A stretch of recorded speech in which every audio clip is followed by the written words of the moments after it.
Kurukshetra doctor Balasaheb Shinde लिखित पुस्तकाचे क्रमशः वाचन। द्रौपदी आणि सत्यभामीचा संवाद।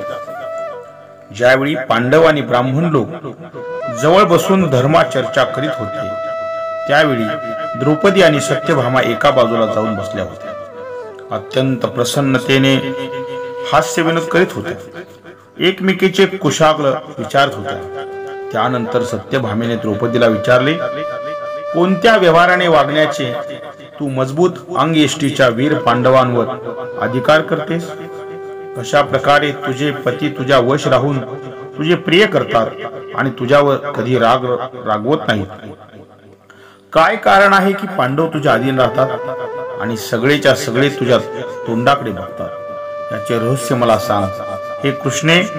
आज मलाही असे एखादे व्रत, तप, स्नान, वशीकरण मंत्र, विद्या, शक्ती, झाडपाल्याचे औषध, जप, होम किंवा दवा सांग जे यश किंवा सौभाग्याची वृद्धी करणारे आहे, ज्यामुळे माझे श्रीकृष्ण माझ्यावर अधीन राहतील। त्यावेळी पतिपरायण द्रौपदी म्हणाली, अगं तू ज्या विषयी मला विचारतेस ते साध्वी स्त्रियांचे नाही तर दुराचार्यांनी कुलटा स्त्रियांचे आचरण आहे। ज्या मार्गाचा दुराचारांनी स्त्रिया अवलंब केला आहे त्याविषयी आपण काही चर्चा का करावी? अशा प्रकारचा प्रश्न अथवा स्वामीच्या स्नेहाविषयी शंका घेणे तुझ्यासारख्या साध्वी स्त्रीला शोभत नाही, योग्य नाही। तू बुद्धिमान आहेस, श्रीकृष्णाची पटराणी आहेस। अगं ज्यावेळी पतीला हे माहिती होईल की त्याची पत्नी आपल्याला वश करण्यासाठी एखाद्या मंत्रतंत्राचा अथवा झाडपाल्याच्या औषधाचा प्रयोग करते आहे तर तो तिच्यावर रागवेल, क्रोधित होईल, संतापेल। मंत्रतंत्र करून पती कधीच पतीच्या वश होऊ शकत नाही। अशा वेळी फसवून शत्रूंनी पाठवलेले औषध पतीला खायला देऊन कितीतरी स्त्रियांनी आपल्या पतीला रोगग्रस्त केले आहे। एखाद्याला मारण्याच्या इच्छेने एखादा मनुष्य स्त्रियांच्या हातामध्ये हा प्रचार करून विष देतात की हा पतीला वश करण्याचा झाडपाला आहे, औषध आहे। त्याने दिलेले औषध असे असते की त्याला पती जीभ किंवा त्वचेने स्पर्श केला तरी त्या क्षणी त्याचे प्राण जातात। कित्येक स्त्रियांनी आपल्या पतीला वश करण्यासाठी अशी हानिकारक दवा पाजून जलोल, कोड, असमी, वृद्धी, नपुसक, आंधळेपणा, मुका आणि बहिरा बनवले आहे। अशा प्रकारे पापी लोकांचे अनुसरण करणाऱ्या या पापीनी स्त्रिया आपल्या पतींना अनेक प्रकारे संकटात टाकतात। म्हणून साध्वी स्त्रीने कधीही आपल्या पतीचे अप्रिय करू नये। सत्यभामा, मी स्वतः पांडवांशी जो व्यवहार करते तो तुला सांगते, ऐक।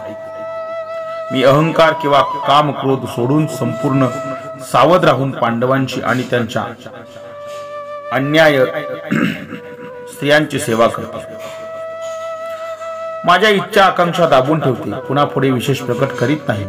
मनाला समजावून केवळ पती सेवेच्या इच्छेने पतीचा मान राखते। अहंकार आपल्याजवळ येऊ देत नाही।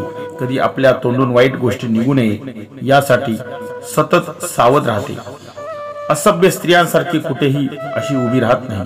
निर्लज्ज स्त्रियांसारखी इकडे तिकडे पाहत नाही। वाईट जागावर बसत नाही, दुराचार करत नाही। चालताना फिरताना माझ्याकडून असभ्य व्यवहार होऊ नये यासाठी सावध असते। पतीचा अभिप्राय, त्यांचा संकेत जाणून त्यांचे अनुसरण करते। कुंती देवीचे 5 पुत्र माझे पती आहेत। ते सूर्य आणि अग्निप्रमाणे तेजस्वी आहेत, चंद्राप्रमाणे आल्हाद प्रदान करणारे आहेत, शत्रूला मारण्याची शक्ती असणारे आणि भयंकर बल पराक्रम आणि प्रतापयुक्त महारथी आहेत। मी सतत त्यांची सेवा करते। देवता, मनुष्य, गंधर्व, युवक, नटून थटून वावरणारा धनवान आणि परम सुंदर कसलाही पुरुष असला किंवा दिसला तरी माझे मन पांडवांच्या शिवाय दुसरीकडे जात नाही। पती आणि त्यांचे सेवकांना भोजन वाढल्याशिवाय मी जेवत नाही। त्यांनी स्नान केल्याशिवाय मी स्नान करीत नाही। पती जेवल्याशिवाय मी जेवत नाही। पतिदेव जोपर्यंत झोपत नाही तोपर्यंत मी झोपत नाही। शेतातून, वनातून किंवा गावाहून ज्यावेळी माझे पती घरी येतील त्यावेळी मी उभी राहून त्यांचे स्वागत करते। त्यांना आसन, जल देऊन स्वागत सत्कार करते। मी घरातील भांडी घासून स्वच्छ ठेवते, शुद्ध आणि स्वादिष्ट भोजन बनवते। बरोबर ठेवलेल्या वेळी जेवण ठरलेल्या वेळी वाढते। मन आणि इंद्रियावर संयम ठेवून गुप्त रूपाने घरात अन्नाचा साठा करतात। घर झाडून सारवून नेहमी स्वच्छ आणि पवित्र ठेवते. मी अशी कोणतीही गोष्ट तोंडातून काढीत नाही ज्यामुळे कुणाचा तिरस्कार होईल. दुष्ट स्त्रियांचा संपर्क ठेवत नाही. आळस कधी येऊ देत नाही. नेहमी पतींना आवडेल असा व्यवहार करते. पतींनी केलेल्या विनोदाशिवाय इतर वेळी मी हसत नाही. दरवाजात सारखी सारखी उभी राहत नाही. जिथे कचरा टाकला जातो तेथे उभी राहत नाही. बगीच्यामध्ये जास्त वेळ एकटीच फिरत नाही. नीच पुरुषाशी बोलत नाही. मनात असंतोषाला जागा देत नाही. नेहमी सत्य बोलते आणि पतीची सेवा करते. पती देवाशिवाय एखाद्या ठिकाणी एकटी राहणे मला पसंत नाही.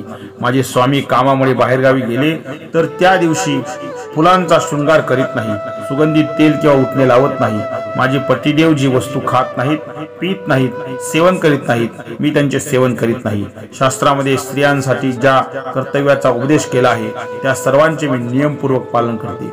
आपल्या शरीराला वस्त्राभूषणांची विभूषित करून मी पतीला प्रिय आणि त्यांचे हित साधन करते.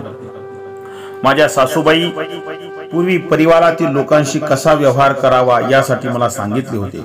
त्या सर्वांचे आळस रहित होऊन पालन करते. मी रात्रंदिवस आळस सोडून भिक्षादान, बलिवेश, देव श्राद्ध, पर्व, कालोचित थालीपाक, यज्ञ, मान्य, पुरुषांचा आदर सत्कार, विनय, नियम अथवा अन्य जे जे धर्म मला माहित आहेत त्या सर्वांचे व्यवस्थित पालन करते. माझे पती सज्जन, मृदू स्वभावाचे आहेत. सत्य, धर्म आणि सत्यवादी, सदाचाराचे नेहमी पालन करणारे आहेत.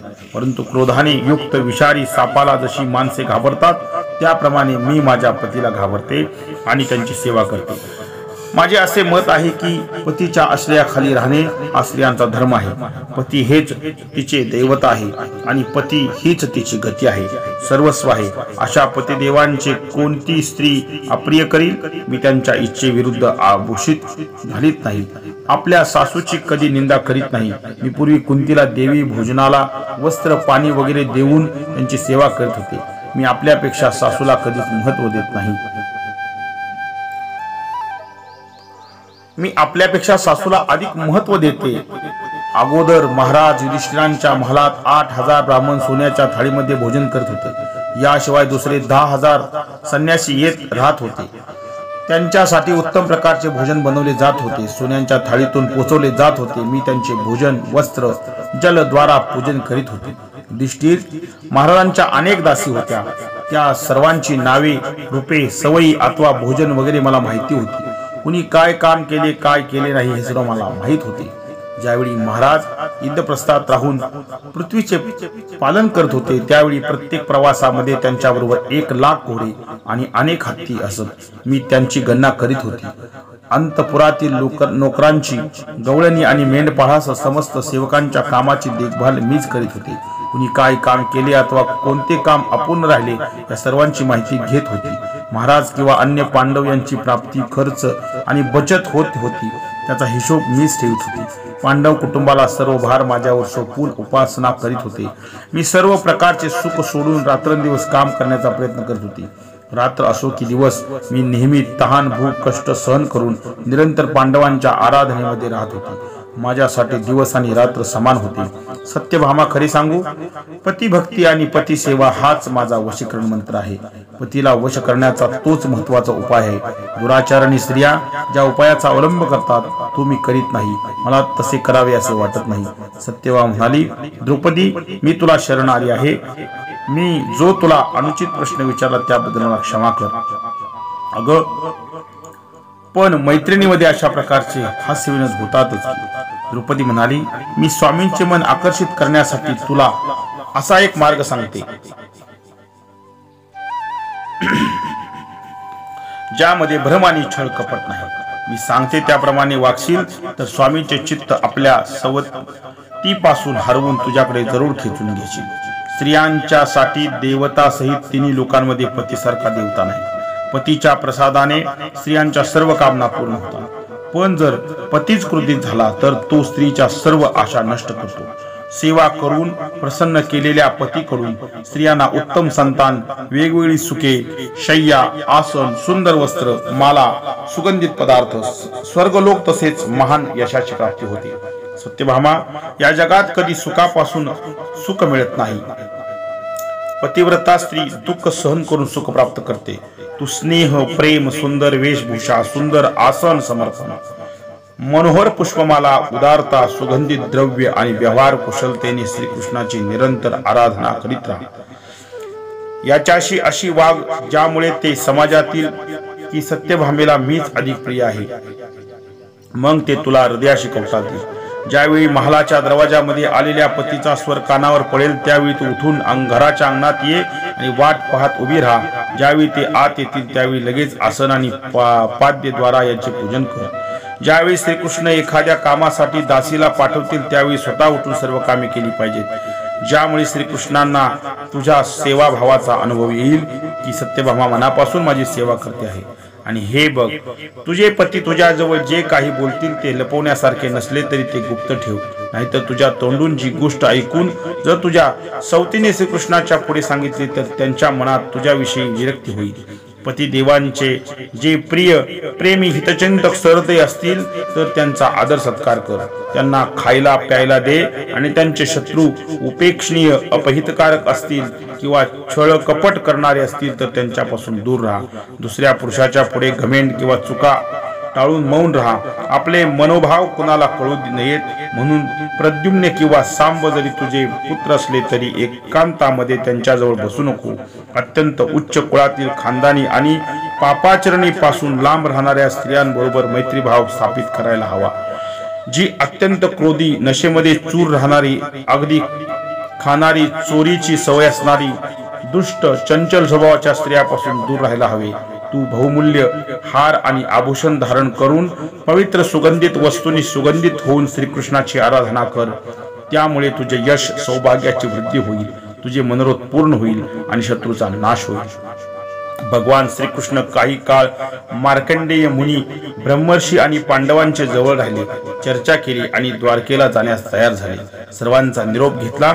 रथावर बसण्यास सत्यभामेला बोलवले. त्यावेळी सत्यभामा द्रौपदीला कडकडून भेटली आणि म्हणाली, तू राज्यासाठी उत्कंठित आणि व्यतीत होऊ नको. तू रात्रभर जागणे सोडून दे. तुझ्या देवतुल्य पतीद्वारा जिंकलेल्या पृथ्वीचे राज्य नक्की तुला मिळेल. तुला ज्याप्रमाणे दुःख सहन करावे लागले तसे आता जास्त दिवस भोगावे लागणार नाही. द्रौपदी, तू लवकरच पाहशील तुझे पती कौरवांना मारून पूर्वीचा वैराचा बदला घेतील, विजयी होतील. सर्व पृथ्वीवर युधिष्ठिरांचे राज्य होईल. तुम्ही ज्यावेळी वनवासाला गेला त्यावेळी अभिमानाने मोहित झालेल्या कौरव स्त्रियांची तुमची चेष्टा केली होती त्या हसल्या होत्या, त्यांची दुरवस्था होईल. तू ज्यावेळी दुःखात पडली होतीस त्यावेळी ज्या लोकांनी तुझे अप्रिय केले ते सर्व लोक लवकरच यमलोकी जातील. तुझे पुत्र प्रतिबिंद्य, सुतसोम, श्रुतिकर्मा, शतानिक, श्रुतसेन शास्त्रविद्येमध्ये निपुण झाले आहेत. ते द्वारकापुरीमध्ये आनंदात राहत आहेत. द्वारकेमध्ये त्यांचे मन लागते. सुभद्रा तुझ्या मुलावर खूप प्रेम करते. मी भेदभाव करीत नाही. ती तुझ्या मुलांचे दुःख पाहून दुःखी आणि त्यांच्या सुखाने सुखी होते. माझे सासरे वसुदेव प्रतिदिनी यांचे भोजन, वस्त्र वगैरे व्यवस्था लक्ष ठेवतात. बलराम वगैरे यांच्या सुखसुविधेवर ध्यान ठेवतात. अशा प्रकारे बोलीत द्रौपदीला सत्यभामेने प्रदक्षिणा घातली. श्रीकृष्णाच्या रथावर जाऊन बसली. श्रीकृष्णाचा रथ द्वारकेकडे निघाला. घोषयात्रा. पांडव काम्यवनात पुन्हा द्वैतवनात आले आहेत हे दुर्योधनाला समजले. लगेच त्याने कर्ण आणि शकुनीला बोलावून घेतले. पांडवांना त्रास कसा देता येईल यावर एकांतात जागी बसून विचार करू लागले. बराच वेळ साधक बाधक चर्चा झाली. शेवटी दुर्योधन म्हणाला, कर्ण, पांडव आता द्वैतवनात आले. जर मी पांडवांना द्रौपदी सहित वनात कष्ट झेलताना वल्कल वस्त्र परिधान केलेले पाहिले तर मला आनंद वाटेल. परंतु पांडवांच्या जवळ जाण्यासाठी पिताजी मला आज्ञा देणार नाही. ते पांडवांना आपल्यापेक्षा बलशाली मानतात. कर्ण, द्रौपदीचं पांडव मला राजलक्ष्मी संपन्न पाहतील तर माझे जीवन सफल होईल. परंतु द्वैतवनात जाण्याचा उपाय मला तरीच दिसत नाही. मी उद्या याबाबत महाराजांकडे जाईन. त्यावेळी भीष्म सुद्धा तेथे असतील. त्यावेळी तू आणि शकुनी या आणि काहीतरी उपाय सुचवा. दुर्योधन म्हणाला, ठीक आहे. असे म्हणून सर्वजण आपापल्या भावनाकडे गेले. रात्र गेली, सकाळ झाली. कर्ण दुर्योधनाजवळ गेला. हसून म्हणाला, मला जो उपाय सुचलाय तो सांगतो. गायींची राहण्याची सर्व ठिकाणे द्वैतवनात आहेत.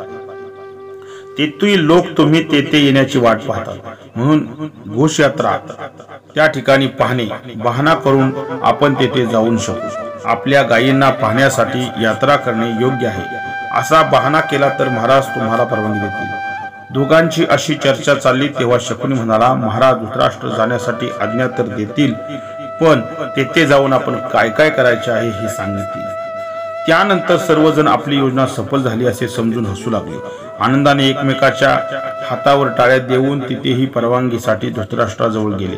गोड गोड बोलू लागले. धृतराष्ट्राची प्रशंसा करू लागले. त्यानंतर कर्ण आणि शकुनी धृतराष्ट्राला म्हणाले, आपल्या गायीचे गोटे द्वैतवनात आहे. गायी वासरांची वये, रंग, जात, नावे याची गणना करण्यास ही उपयुक्त वेळ आहे. आणि महत्वाचे म्हणजे दुर्योधनासाठी हिंसक पशूंची शिकार करण्यासाठी ही वेळ योग्य आहे. म्हणून दुर्योधनाला द्वैतवनात जाण्याची परवानगी द्यावी. धृतराष्ट्र म्हणाला, हिंसक पशूंची शिकार करण्याचा प्रस्ताव सुंदर आहे.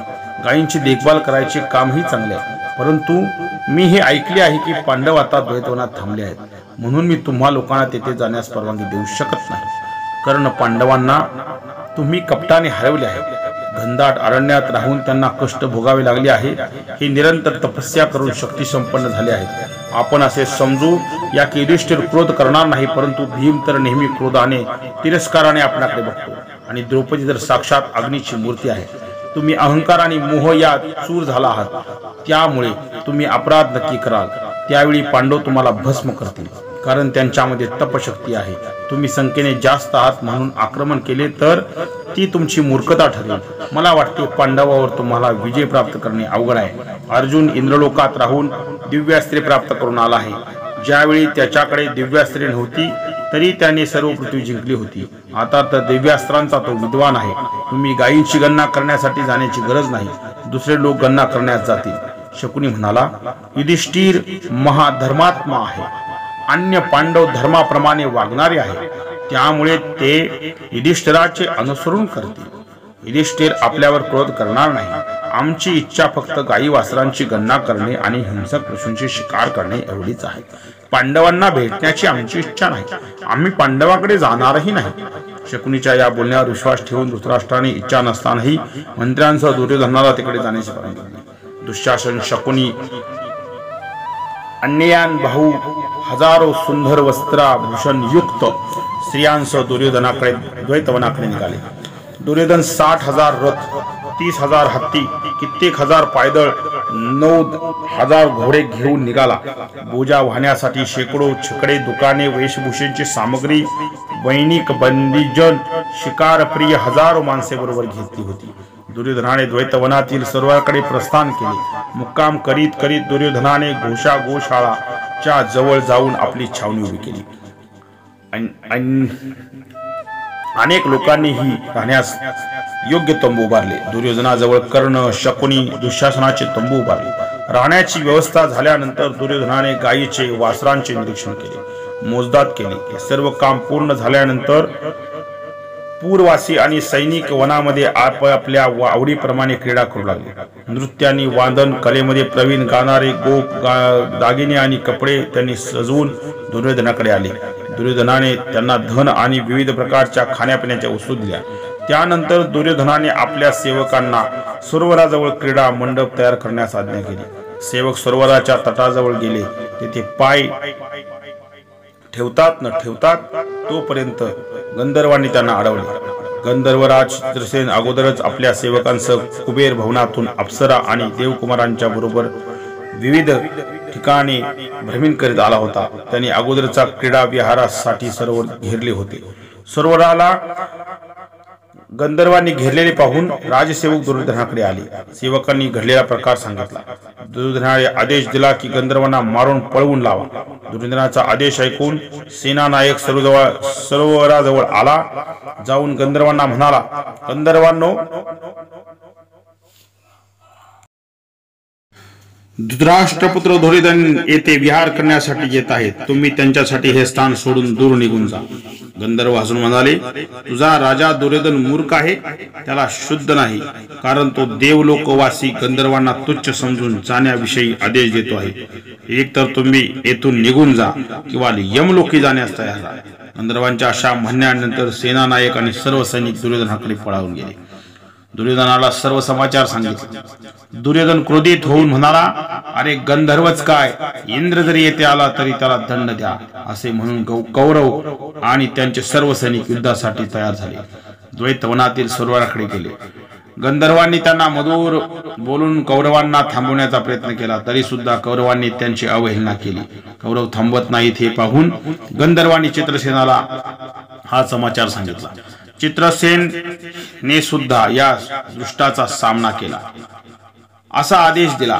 गंधर्व सेना ही शस्त्रास्त्रे घेऊन तयार झाली, कौरवांच्याकडे पळत येऊ लागली. हे पाहून दुर्योधना देखत त्याचे सैन्य सैरावळा पळू लागले. सर्व पळू गेले तरी कर्णाने बाणाचा वर्षाव करून गंधर्व सेनेला रोखून धरले. शेकडो गंधर्वांना मारले, जखमी केले. क्षणाभरामध्ये गंधर्व सेना छिन्न छिन्न केली. त्यानंतर शेकडो हजारो गंधर्व एकत्र आले. द्वैतवन सरोवराजवळचा भूभाग गंधर्वमय झाला. त्यावेळी दुर्योधन, शकुनी, दुःशासन, विकर्ण तेथे आले. त्या सर्वांनी गंधर्व सेनेला मारायला सुरुवात केली. काही दुर्योधन सैनिक कर्णाचे रक्षण करीत होते, गंधर्वावर बाण सोडत होते. मग सगळे गंधर्व एकत्र येऊन ताकदीशी लढू लागले, परंतु कौरवांपुढे त्यांचा टिकाव लागेना. मग कौरव जोरजोरात गर्जना करू लागले. गंधर्व भयभीत झाले. गंधर्वांची अशी अवस्था पाहून चित्रसेनाला राग आला. त्याने माया अस्त्राचा वापर केला. चित्रसेनाच्या मायेने सर्व कौरव मोहित झाले. गंधर्वांच्या विशाल सेनेपुढे काही चालत नाही हे पाहून दुर्योधन सैनिक पळून गेले. तरी कर्ण पर्वतासारखा अविचल उभा राहिला होता. दुर्योधन, कर्ण, शकुनी जखमी झाले होते तरी युद्ध करीत होते. सर्व गंधर्व संघटित होऊन कर्णाला मारण्यासाठी हजार हजार गंधर्वांचा दल लढत होता. कोणी कर्णाचे घोडे यमसदनी पाठवले तर कोणी त्यांच्या सारथीला मारले. कोणी छत्र तर कोणी कर्णाच्या रथाचे अन्य बंधन तोडले. कर्णाच्या रथाचे तुकडे तुकडे केले. कर्णाने हातात ढाल आणि तलवार घेतली, आपल्या रथातून उडी टाकली. विकर्णाच्या रथावर जाऊन बसला. प्राण वाचवण्यासाठी घोड्यांना जोरजोरात हाकू लागला. गंधर्वांनी कर्णाला पळवून लावले तेव्हा दुर्योधनाचे सैनिकही पळून गेले. तरी दुर्योधन पाय रोवून उभा होता, शत्रू सेनेवर बाण सोडत होता. गंधर्वांनी पर्वा न करता दुर्योधनाच्या रथाला घेराव घातला. त्यांच्याही रथाचे तुकडे तुकडे केले. दुर्योधन रथातून खाली पडला. चित्रसेनाने त्याला त्वरित बंदी बनवले. अन्य गंधर्वांनी दुःशासनाला बंदी बनवले. अनेक धृतराष्ट्रपुत्रांना आणि राजकुळातील समस्त महिलांनाही बंदी बनवले. त्या सरोवराजवळच्या युधिष्ठिर द्रौपदीसह राजश्री यज्ञांचे अनुष्ठान करीत होता. त्या यज्ञामध्ये पुष्कळ विद्वान ब्राह्मणही होते. जे दुर्योधनाचे सैन्य अगोदर पळून गेले होते ते पांडवांच्याकडे शरण आले व म्हणाले, दुर्योधनाला गंधर्व बंदी बनवून घेऊन जात आहे. ते दुःशासनादी अनेक कौरवांना आणि कुरुकुळातील सर्व स्त्रियांना कैद करून घेऊन चालले आहेत. आपण त्यांचे रक्षण करण्यासाठी प्रयत्न करावा.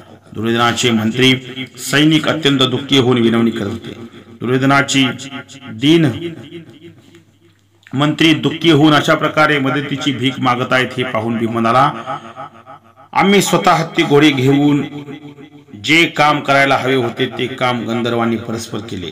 जे कौरव आम्हाला त्रास देऊ इच्छितात ते त्यांनाच त्यांचा परिणाम भोगावा लागला.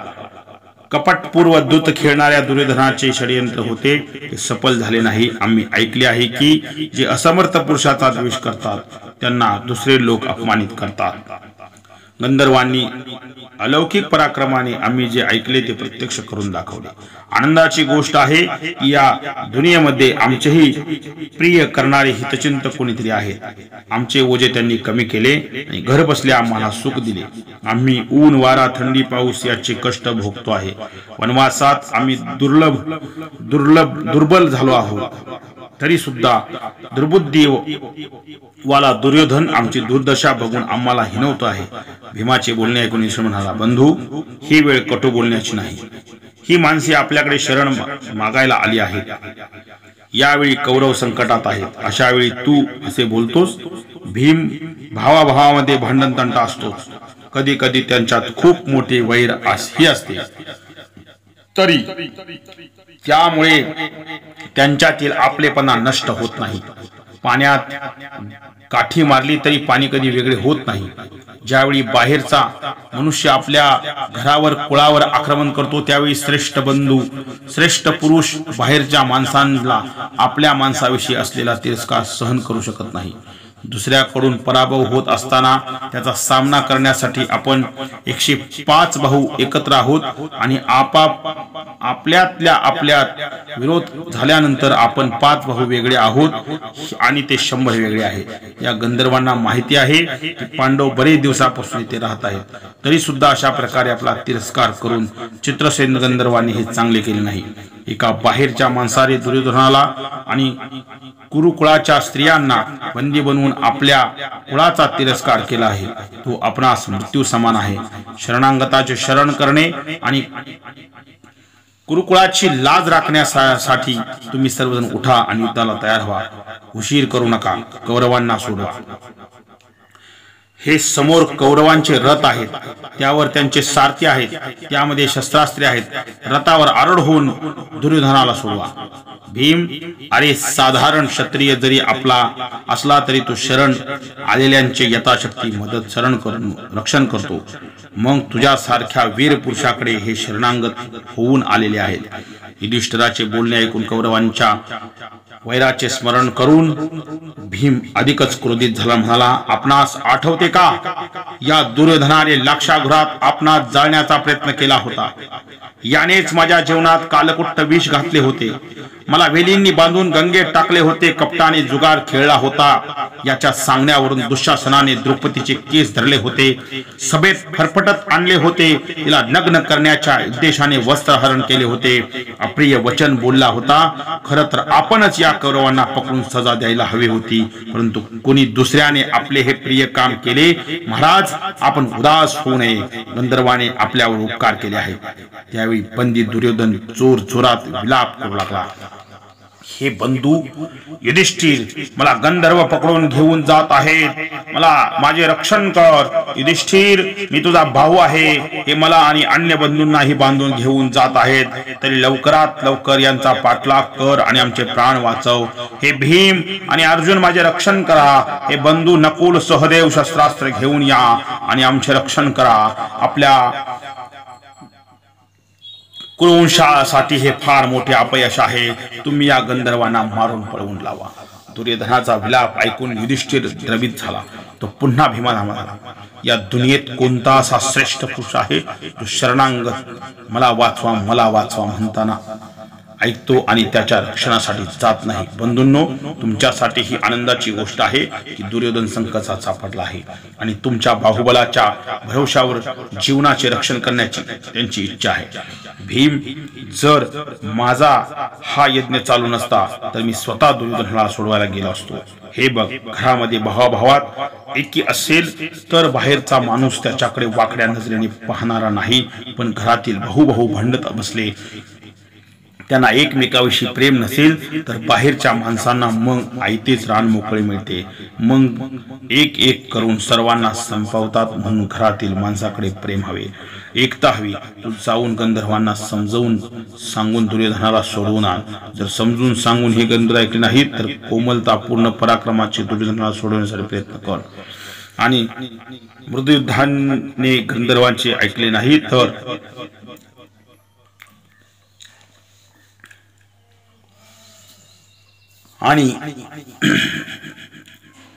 नाही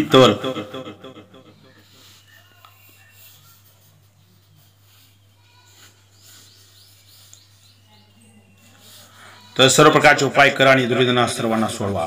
युधिष्ठिराचे निश्चयाचे बोलणे ऐकून अर्जुनाने कौरवांना सोडण्याची प्रतिज्ञा केली. त्यानंतर भीम वगैरे सुद्धा युद्धासाठी सज्ज झाले. त्यांनी अभेद्य कवच धारण केली. कौरवांच्या रथावर आरूढ झाले. रथाचा गडगडाट ऐकून गंधर्व एकत्र आले. युद्धासाठी चक्रव्यूह रचना केली. पांडवांनी प्रथम समजून सांगण्याचा प्रयत्न समजून पाहिले. गंधर्वांनी ऐकले. पुन्हा मृदुयुद्ध प्रारंभ केले. नंतर अर्जुनाने म्हटले, गंधर्वांनो, तुम्ही माझे बाहू दुर्योधन आणि अन्य जणांना सोडून द्या. त्यानंतर गंधर्व हसले. आम्ही फक्त आमच्या स्वामीचे ऐकतो म्हणून दुसरी कुणाचे ऐकत नाही. यावर अर्जुन म्हणाला, परक्या स्त्रियांचे अपहरण आणि निरापराध माणसांशी युद्ध ही घृणित कार्य गंधर्वांना शोभा देत नाही. तेव्हा युधिष्ठिरांच्या आज्ञेने धृतराष्ट्र पुत्रांना त्यांच्या स्त्रियांना सोडावे असे सांगून ही तुम्ही ऐकणार नसाल तर मग तुमच्याशी युद्ध